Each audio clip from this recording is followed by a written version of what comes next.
Hello students, sigma classes में आप सभी का बहुत बहुत स्वागत है। आज के इस वीडियो में पढ़ेंगे जूनियर मैथ घातांकों का नियम। पहला नियम है कि अगर आधार समान होते हैं तो गुणा में घातों को जोड़ देते हैं और भाग में घातों को घटा देते हैं और आधार सेम वही रहता है। जैसे लिखा है 5⁻³ गुणे 5⁻4। तो यहाँ देखिए, या इसका आधार 5 है और इसका भी आधार 5 ही है, तो इसका गुणा कराएंगे तो क्या लिखेंगे 5, आधार वही लिखेंगे और इसकी घात 3 और इसकी घात 4 को आपस में जोड़ देंगे तो लिखेंगे 3 + 4। तो ये हो जाएगा हमारा 5⁻4 3 7 हो जाएगा। ठीक है। जैसे दूसरा है 7�6 × गुणे 7�5। तो ये हो जाएगा 7⁻6 में 5 जोड़ देंगे 6 + 5। तो ये हो जाएगा हमारा 7⁻11। ठीक है। ये जैसे लिखा है 7�5× गुणे 7⁻−2। तो ये हो जाएगा 7�5 प्लस, अब ये देखिए घात में -2 लिखा है तो इसको छोटे ब्रैकेट के अंदर लिखेंगे -2 इस प्रकार से। तो ये हो जाएगा 7⁻5, अब प्लस माइनस का गुणा हो जाएगा, प्लस माइनस -2 हो जाएगा। तो ये हमारा हो जाएगा 7⁻5 में से 2 जाएगा तो कितना बचेगा 3, 7 ये 3 हो जाएगा। ठीक है। अब ये देखिए 7⁻−4 और -3, तो ये हो जाएगा 7⁻4 छोटे ब्रैकेट में लिखेंगे और प्लस, और ये -3 इसको भी कहाँ लिखेंगे छोटे ब्रैकेट के अंदर। तो ये हमारा हो जाएगा 7⁻4 और प्लस माइनस -3, तो ये आपस में जुड़ जाएगा। तो 7⁻4 -3 हो जाएगा -7। ठीक है। 7⁻7 हो जाएगा।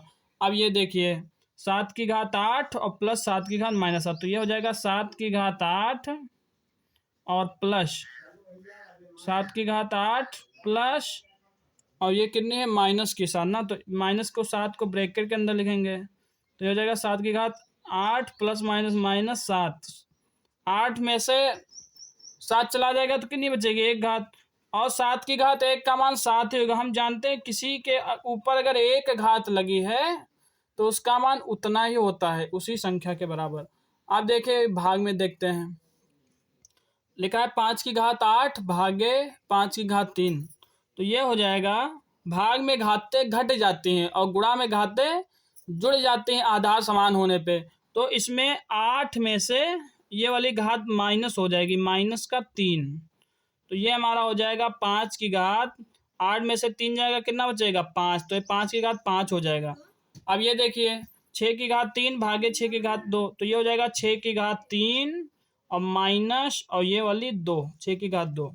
तो 6 की घात कितने बचेगी 1, 6⁻1 का मतलब क्या हो जाएगा 6 हो जाएगा। अब ये देखिए 6⁻5, तो ये हो जाएगा 6⁻5 माइनस, अब माइनस की संख्या ब्रैकेट के अंदर लिखेंगे -3। ठीक है। मतलब कि इस 5 में से ये -3 घट जाएगी तो 6⁻5 माइनस, अब ये माइनस की संख्या तो ब्रैकेट में लिख दिया। तो ये हो जाएगा 6⁻5 और ये माइनस माइनस क्या हो जाएगा प्लस का 3। तो ये हो जाएगा 6⁻5 3 8 हो जाएगा। ठीक है। अब ये देखिए 8⁻3, तो ये हो जाएगा 8⁻3 और माइनस, अब अगली वाली लिखिए, ये -3 ब्रैकेट में लिख देंगे छोटे ब्रैकेट में, -5 भी छोटे ब्रैकेट में लिखेंगे। तो ये हो जाएगा 8 की घात, देखिए इसका ब्रैकेट हटा देंगे तो -3 और ये माइनस माइनस हो जाएगा प्लस का 5। तो ये 8 की घात, अब 5 में से -3 घट जाएगी तो 8 की घात कितनी बचेगी 2, 8 की घात 2 हो जाएगा। अब ये देखिए 8 की घात 11, तो हो जाएगा 8 का 11 और -7। तो ये हो जाएगा 8 की घात 11 में से 7 जाएगा, कितना बचेगा 4। तो इस प्रकार से हम ये जो आधार समान होने पे गुणा में हमने घातों को जोड़ दिया है और भाग में घातों को घटा दिया है। अब देखिए दूसरा नियम क्या कहता है, अगर घातें समान है तो आधार का गुणा करा देते हैं और भाग में भाग करा लेते हैं, घात को सेम ही रखते हैं। कैसे, जैसे इसमें गुणा है और इसकी भी घात 3 है, इसकी भी घात 3 है, तो घात को सेम रखेंगे और गुणा है तो गुणा कराएंगे, भाग है तो भाग करा देंगे। जैसे 2 पंजी 10, यहाँ 5 लिखेंगे और घात 3 ही लगाएंगे। ठीक है। ऐसे इसमें 2 दूनी 4, तो यहाँ बच्चे लिखेंगे 2 और घात 5 ही लिखेंगे। यहाँ 5, यहाँ घात समान है ना, 8 को 5 से भाग, सॉरी इसमें गुणा कराएंगे, सॉरी गलत हो गया। 10 दूनी यहाँ 5 नहीं, यहाँ 10 दूनी कितना हो जाएगा, 20 हो जाएगा। और यहाँ 4 दूनी 8, यहाँ गुणा कराएंगे ना कि भाग कराएंगे। और यहाँ पर हो जाएगा 8 40, उसकी घात -3। ये हो जाएगा 6 3 18 और माइनस का, और घात कितनी रहेगी, 2 रहेगी। ठीक है, यहाँ पे गुणा होगा ना कि भाग होगा।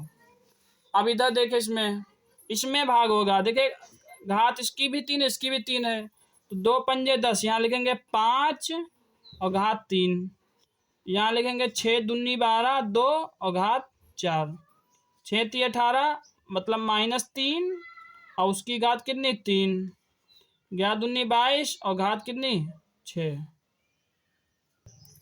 इस प्रकार से हम जो है घातांकों का नियम समझ जाएंगे। अगर किसी को किसी क्वेश्चन में डाउट हो तो कमेंट में ज़रूर पूछिए, और अगर वीडियो पसंद आए तो वीडियो को लाइक करिए, चैनल को सब्सक्राइब करिए और अपने दोस्तों में ज़्यादा से ज़्यादा शेयर करिए। Thanks for watching sigma classes video.